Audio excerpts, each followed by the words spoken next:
Chief justice काजी फायज ईसा की सहाफियों के साथ गैर रस्मी गुफ्तगू पर सेक्रेटरी चीफ जस्टिस की वजाहत सामने आ गई। चीफ जस्टिस ने कहा, कई माह पहले वजीर कानून मुलाकात के लिए आए थे। चीफ जस्टिस की मुद्दत 3 साल करने पर गौर का बताया। चीफ जस्टिस ने कहा, तजवीज एक फर्द के लिए है तो कबूल नहीं होगी। डॉक्टर मुश्ताक अहमद का एलामिया।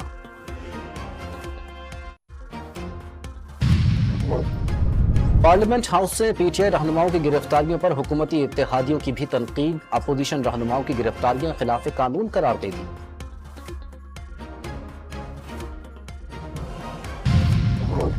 स्पीकर कौमी असम्बली ने पार्लियामेंट हाउस से गिरफ्तारियां नाकाबिले बर्दाश्त करार दे दी। आईजी इस्लामाबाद की ऐवान में तलबी और सरजनिश, गिरफ्तार अरकान के प्रोडक्शन ऑर्डर भी जारी कर दिए।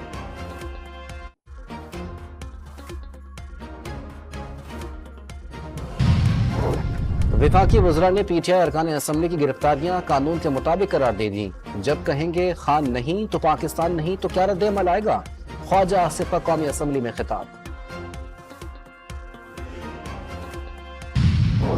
रहीम यार खान में 2 ग्रुपों के दरमियान मुसल्लह तसादुम, 5 अफराद कत्ल। तसादुम माचका के कच्चे में कारोकारी के इल्जाम पर हुआ। और आलमी मार्केट में खाम तेल की कीमतें मजीद गिर गईं। ब्रेंट क्रूड 3 साल की कम तरीन सतह $59.51 फी बैरल पर आ गया।